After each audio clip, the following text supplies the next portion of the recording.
Chapter 23. Export-Import Bank. The Export-Import Bank should be abolished. Veronique de Rougy. The Export-Import Bank of the United States, EXIM or the bank, is a federal agency that was established in 1934 to provide export subsidies through taxpayer-backed financing to private exporting corporations, as well as to foreign companies buying U.S. exports, with the ostensible purpose of promoting American exports, creating jobs, supporting small businesses, improving U.S. competitiveness, and protecting U.S. taxpayers. In 1986, David Stockman, who served as director of the Office of Management and Budget under President Ronald Reagan, wrote that export subsidies are a mercantilist illusion based on the illogical proposition that a nation can raise its employment and GNP by giving away its goods for less than what it costs to make them. Export subsidies subtract from GNP and jobs, not expand them. Moreover, in 1981, the EXIM's practice was to bestow about 2/3 of its subsidies on a handful of giant manufacturers, including Boeing Aircraft, General Electric, and Westinghouse. Since then, very little has changed.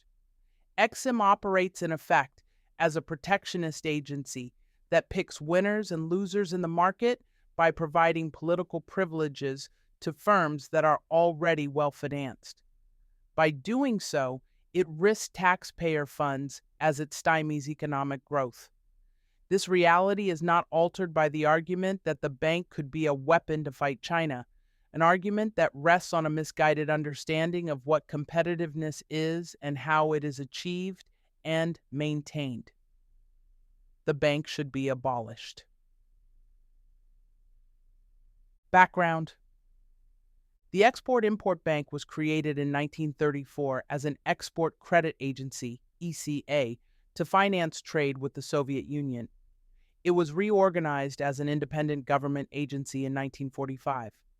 President Franklin Roosevelt's Executive Order 6581 gave it the power to aid in financing and to facilitate exports and imports and the exchange of commodities between the United States and other nations or the agencies and nationals thereof, to create jobs in the United States.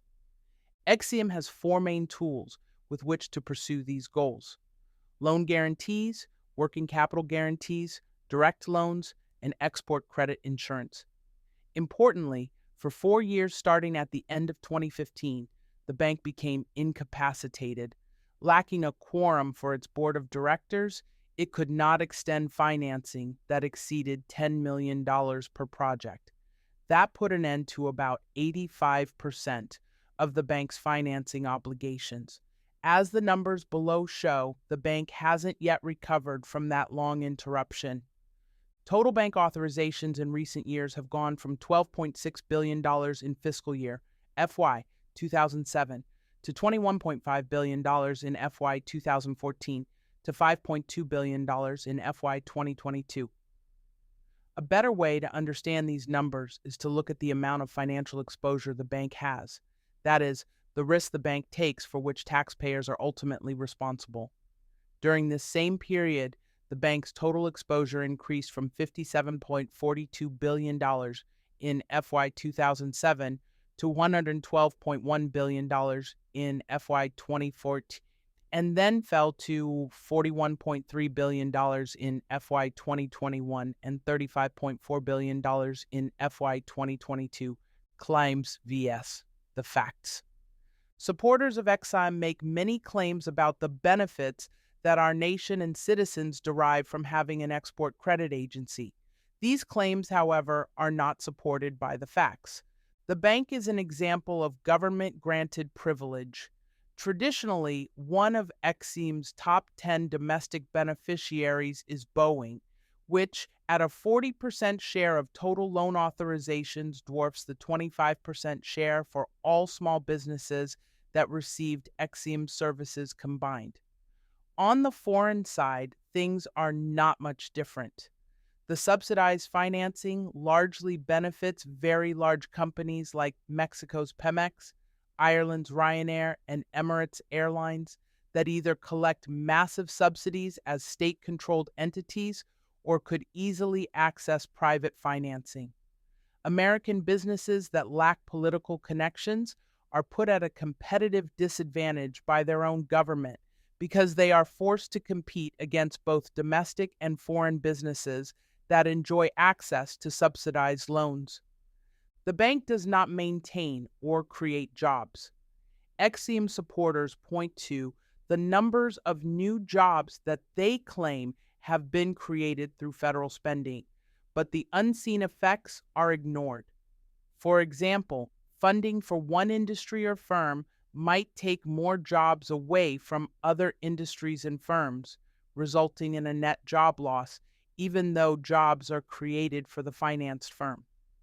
At best, it could be said that the bank redistributes employment from unsubsidized firms to subsidized firms. However, with very rare exceptions, most exports financed by Exim would have taken place without government support. Many companies have said so themselves. The procurement happens before the decision to get government support. And, as noted above, most Exim deals go to large companies with easy access to capital. Thus, the agency is taking credit for jobs that would have existed in any event. The bank does not promote exports. Exim presidents commonly claim that the agency's mission is to support U.S. jobs by facilitating American exports through its export financing tools. However, trade economists have long known that export credit subsidies merely redistribute exporting opportunities to subsidized firms instead of increasing the net number of exports, something that also slows economic growth. Even more telling is the performance of the U.S. economy and American exports during the 4 years when Exim lacked a board quorum, 2015-2019, and was barred from finalizing deals in excess of $10 million. During that time, Exim authorizations fell from $21 billion in FY 2014 to $3.6 billion in FY 2018, adjusted for inflation. However, also during that time, regular big-ticket Exim beneficiaries continued to benefit from their easy access to capital markets and still had the ability to finance their export activities. Further, U.S. exports were utterly unaffected by the reductions in the bank's activities. U.S. unemployment fell to a level not seen in half a century, but exports soared with financing provided by commercial lenders. The only negative economic impact from Exim's lack of a board quorum was its effect on the bank itself. This contradicts Exim's claim that its activities are crucial for the success of U.S. exporters and economic growth. Instead, it shows that economic growth is the best booster of U.S. exports and job creation, and that it does not depend on Exim subsidies. Subsidy-boosted exports do not boost economic growth. Exim's primary reason for existing is to increase exports, as if more exports themselves represent more jobs and economic growth. Recent expressions of this fallacious belief can be found in a book by former Exim president Fred Hochberg. According to Hochberg, we know that trade and exports in particular can have a big impact on jobs. While this is a common misconception about exports, it is one worth correcting. As trade economists know, exports are a cost to the economy. They subtract from GDP. Imports, on the other hand, add to GDP. If the U.S. could acquire all of the imports that it currently gets without exporting anything in exchange, that would be the best of all worlds. Unfortunately, one reason that foreigners are so eager to sell us their goods is that they want our dollars to buy our debt, invest in the country, and buy our exports. That is why exports drop when overall imports drop. Exports promote U.S. economic growth only if the value of the resources used to produce them is less than the value of what we receive as imports in exchange for those exports. By subsidizing American exports, Exim causes too many resources to be devoted to producing exports. As a result, the total value of our exports is made larger than it would otherwise be to obtain any given amount of imports. In other words, Exim thus compels American taxpayers to subsidize foreigners' standards of living at no appreciable benefit to the U.S. Unfortunately, this misunderstanding and the constant glamorization of exports and their impact on jobs and growth are used to justify government support for some exports. On average, 98% of exports are not backed by Exim financing. It also is extremely unfair because capital will tend to shift from unsubsidized companies to subsidized companies. Taxpayers foot the bill if companies backed by the bank default. Unsubsidized export companies face higher borrowing costs, which could translate into fewer jobs in unsubsidized companies or lower pay for their workers. The bank does not promote growth by leveling the playing field. Exim's charter stipulates that one of its missions is to support U.S. exports with the goal of creating jobs and promoting economic growth through the provision of export financing via its loan guarantee and insurance programs. In particular, Exim is to intervene in cases where such support is necessary to level the competitive playing field for U.S. exporters due to financing provided by foreign governments to their exporters. As a result, Exim for years has been focused primarily on what other countries' ECAs are doing and how much financing they are providing.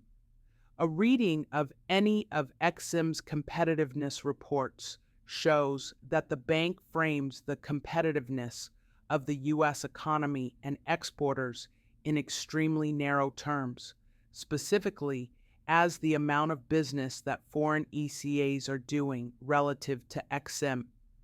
The report for 2020 features striking evidence of this mindset. For instance, lamenting the nearly 4-year hiatus during which the bank lacked a board quorum to approve large deals, Exim's leadership maintains that these years severely hindered Exim's ability to support the competitiveness of U.S. exporters. During that time, foreign ECAs fundamentally evolved their philosophy and substantively expanded their roles, and the United States must work hard to keep pace. The bank goes on to promise that it will reemerge from the years of being out of the long-term export finance business and restore its standing as one of the world's most competitive ECAs. In other words, Exim bureaucrats appear to believe that economic growth and jobs result not from a favorable tax and regulatory environment, but from a victory in hand-to-hand subsidy combat between government banks. The bank's competitiveness reports include a table that ranks countries by ECA financing volume. An adjacent map displays the most competitive ECAs around the world, implying that the U.S., which ranked 8th in terms of volume in 2019, the year before the pandemic, is losing ground compared to more hyperactive, ranked higher ECAs. The implication is that ECA export financing improves the overall health of the export market and thereby fuels economic and job growth, which it does not do. Consider Italy's hyperactive ECA. In 2019, Italy was ranked first among Organization for Economic Cooperation and Development, OECD countries, in terms of volume, and was highlighted in the report as an example for other countries to follow. Yet the Italian ECA's hyperactivity appears to have had little impact on that country's economic growth or employment. Germany was the second highest ranked OECD country on this list in 2019. While Germany had respectable economic growth at the time of the report, only 0.7% of its exports were backed by ECA financing. These data provide little support for the argument that Germany's strong economic performance has much, if anything, to do with the German ECA. China, by all accounts, had a hyperactive ECA. It ranked first on the list in 2019. ECA-backed exports in China represented 2.1% of exports backed by government financing. Whatever one perceives as China's economic successes, it is hard to argue that the main driver of China's exports is its ECA. The report highlights the eighth-ranked U.S. for its unusually low level of Exim-backed exports. At the time of the report, the U.S. economy was thriving. Wages and employment were up, and the country still had flourishing trade, but it was also striving when Exim was mostly dormant. In other words, one cannot argue that the bustling economy was the result of Exim support. Even in countries touted as leaders in relying on ECA financing, ECA-backed exports are never more than 4.7% of total exports. Moreover, even that is an outlier. For 23 of the 28 countries on this list, including both China and the US, the share of exports backed by ECA financing is less than 2%. This fact suggests that, contrary to the claims of Exim's advocates, ECA financing is irrelevant to the overall health of the export market as well as to economic growth. This is consistent with what economists know about the impact of subsidies on economic growth. The bank does not support small businesses. Most of the bank's funding goes to large corporations such as Boeing, a recipient of 68% of Exim's loan guarantees and 30% of Exim's overall activities. Over the years, 10 large domestic corporations have received roughly 65% of the bank's total assistance. It is closer to 70% today. More than 99.9% of U.S. small businesses receive no benefits from Exim and are often placed at a competitive disadvantage by the subsidies doled out to larger competitors. In fact, the bank's support for small businesses has declined from $2.3 billion in FY 2019 to more than $2.0 billion in FY 2020 to only $1.6 billion in FY 2021.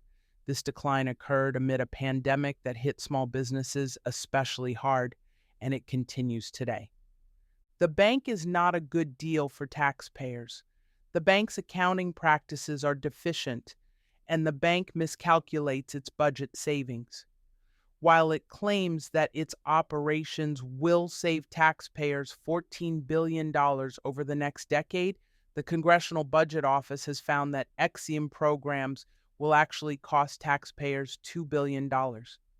Numerous audits done by the bank's internal inspector general also show that the bank's risk analyses, default assumptions, internal reporting procedures, and financial reporting practices are not reliable enough to ensure the safe stewardship of taxpayer funds and responsible management of Exim's vast portfolio. Failing to meet the China challenge. These days, to get whatever expansion of government one wants, or to justify a new government activity, one has only to declare that more government intervention is needed to help fight China. President Trump used this argument to secure reauthorization of Exim in 2019. Today, President Biden argues that the bank could be a powerful weapon in the government's geoeconomic arsenal against China. The rationale is that this will prevent China from dominating the global market with its subsidies and will boost American jobs and manufacturing. The problem is that cynics who support such policies make no effort to adopt a serious strategic plan to achieve this goal. For instance, How can Exim help us to fight China while state-owned Chinese companies like China Air have been some of the companies most subsidized by Exim? Furthermore, it has now been 4 years since Congress instructed Exim to focus on China, but there has been no fundamental change in the way Exim operates or the companies to which it extends taxpayer-backed financing. Deals related to the aircraft industry still dominate the bank's portfolio. In addition, there is no evidence that Exim has altered its intense focus on competing with other governments' ECAs. If the bank were serious about competing against China, it would be targeting the low-income markets where China has been making its most important investments. Instead, its obsession with other ECAs has caused Exim to direct the vast majority of its funding to large foreign companies in higher income nations. Data available on the OECD website show that the level of ECA financing in high-income countries in 2019 was more than double the amount in low-income countries. The same was true for previous years. In other words, Exim and the ECAs of the OECD are competing in markets where commercial lending is abundant, a trend that continues today. The failure to deliver on its congressionally imposed obligation, however misguided that obligation may be, is also noticeable in the fact that Exim's China and Transformation Exports Program, CTEP, extended only $141.3 million in financing in FY 2022, a fraction of the $27 billion it is supposed to deliver by the end of 2026. The bank's efforts have also included a misplaced focus on emerging technologies such as quantum computing and artificial intelligence, which do not need Exim financing because their foreign sales attract commercial financing without government support. The lack of demand for Exim products could also be reflected in the bank's authorization of $5.2 billion in loan guarantees and support in FY 2022, down from its FY 2012 peak of over $35.7 billion during the Obama administration.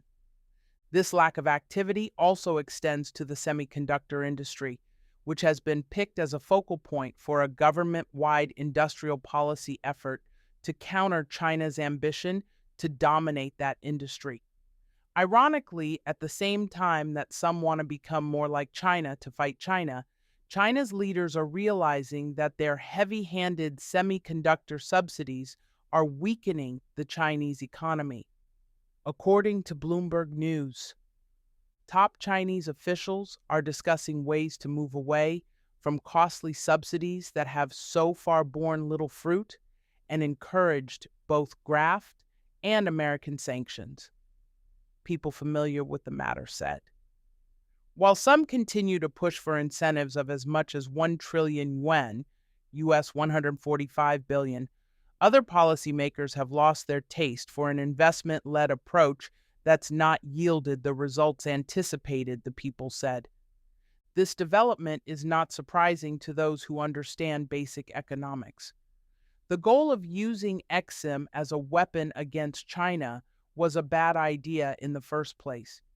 Even if it were a good idea, for it to succeed would have required that Exim stop serving the clients it has been serving for decades.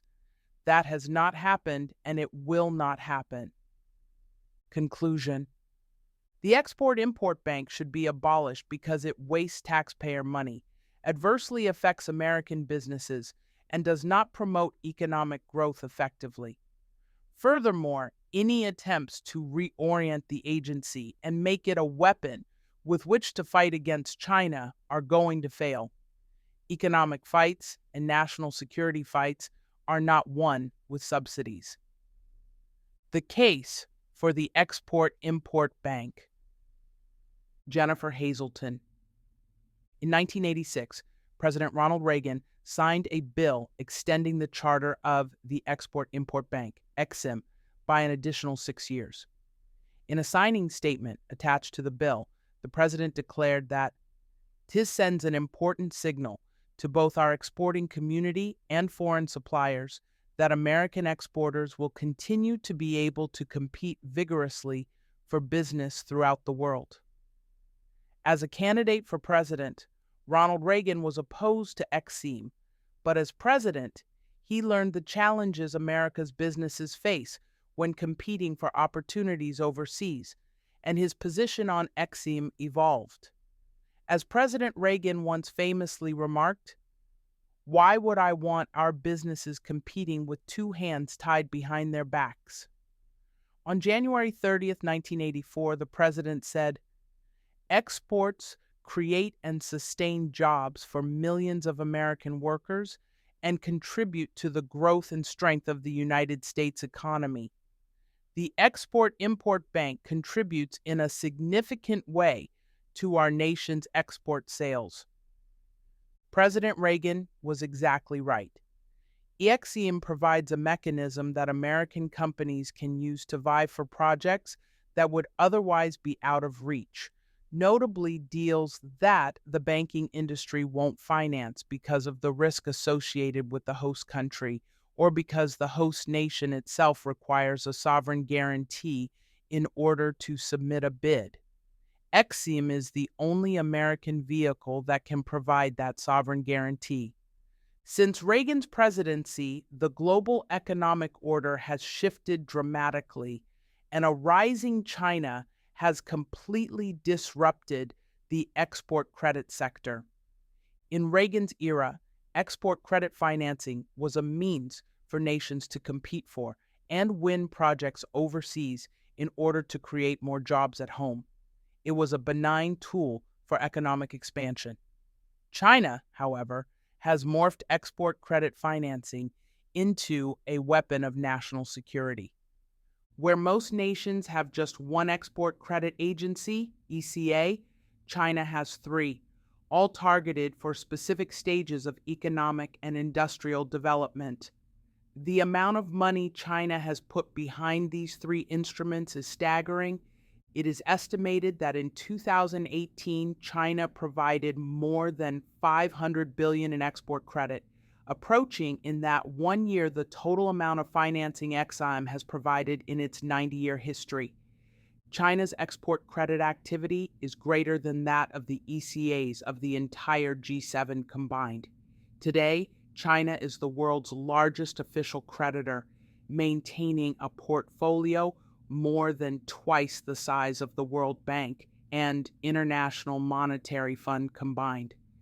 China's highly aggressive Belt and Road Initiative, which has prompted international criticism for ensnaring the developing world in debt trap diplomacy, has created a sphere of economic and strategic influence that includes about 150 countries, rivaling the relationships of the United States and her allies. Unlike America and the G7 economies, China does not subscribe to the rules-based order that has governed export credit financing for nearly a century. As in so many other things, China plays by its own rules and is opaque in how it operates, weaponizing its export credit financing deals by offering developing nations terms that are often too good to be true. Once the project is underway, the Chinese have been known to change the terms, making a project unaffordable for the purchasing country. These tactics have yielded China important strategic plunder like mines and critical minerals, satellites, and even ports like those in Hambantota, Sri Lanka, and Mombasa, Kenya. Export credit is a strategic weapon in China's whole-of-government approach to enhance its global power, economic might, and national security. The only country that has the economic heft to counter China's aggressions in export credit financing is the United States. Not only do American companies risk losing out to Chinese competitors for international opportunities if XIM is not there to offer support, but a United States without a functioning export credit agency also leaves an unchecked China with a wide-open field to claim jurisdiction over swaths of ocean and shipping lanes, expand its economic influence, and create major changes in the global balance of power. In response to Chinese aggression in export credit, the ECAs of other countries have reacted defensively to change their policies and programs to avoid losing access to large chunks of global markets.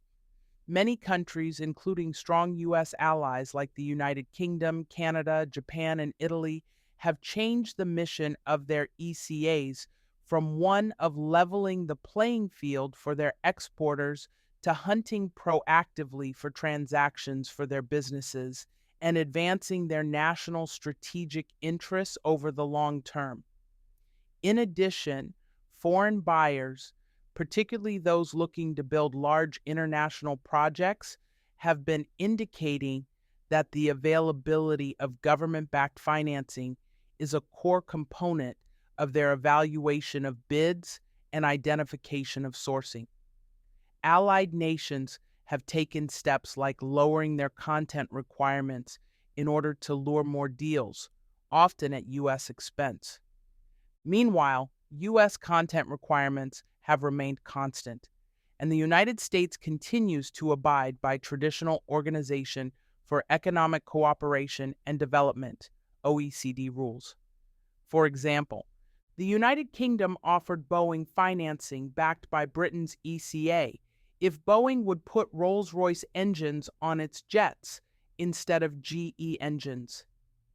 Italy's ECA offered General Electric export credit financing in exchange for moving the production of some of its turbine components from the United States to Italy. China's tactics, as well as those of some of America's allies, have been successful in drawing manufacturing and the jobs associated with that production away from U.S. soil. Exium's 2018 competitiveness report accurately documents how extensively foreign ECAs have expanded programs aimed at embedding their small and medium-sized exporters into the global supply chain to the detriment of U.S. exporters, particularly small businesses. To ignore these changes and leave the United States without its own export financing weapon is to resign the United States to a reduced role in world geopolitical affairs and accept fewer jobs and lower standards of living for many Americans. Critics of Exim employ a host of defamatory slurs like crony capitalism and Bank of Boeing. The Bank of Boeing moniker is particularly misleading, as it was born in the wake of the 2008 financial crisis when the airline industry was particularly hard hit and private sector financing was not available for many airlines looking to purchase Boeing aircraft. Exim's portfolio tends to be cyclical, with different industries relying on export credit financing at different points in time, depending on economic conditions. The truth is that Exim provides financing only when the private sector will not or cannot, a concept known as additionality. In addition, when Exim does provide financing, usually in the form of a loan or loan guarantee, the borrower pays interest rates that are driven by the market. Exim does not undercut the private sector. It does not solicit any applications for financing, and all applications are judged on the merits of the transactions. All transactions must have reasonable assurance of repayment, which is why Exim has an exceptionally low default rate, historically hovering around 0.5%, a default rate that is the envy of private banking. When Exim enters a deal, the American taxpayer is always protected first. If a deal goes into default, the U.S. taxpayer is paid back before any other lender. Borrowers are loath to default on the United States of America. This ability to manage risk successfully is why Exim actually makes a profit for American taxpayers, described in government parlance as negative subsidy, sending more than $9 billion to the U.S. Treasury for debt reduction since 1992.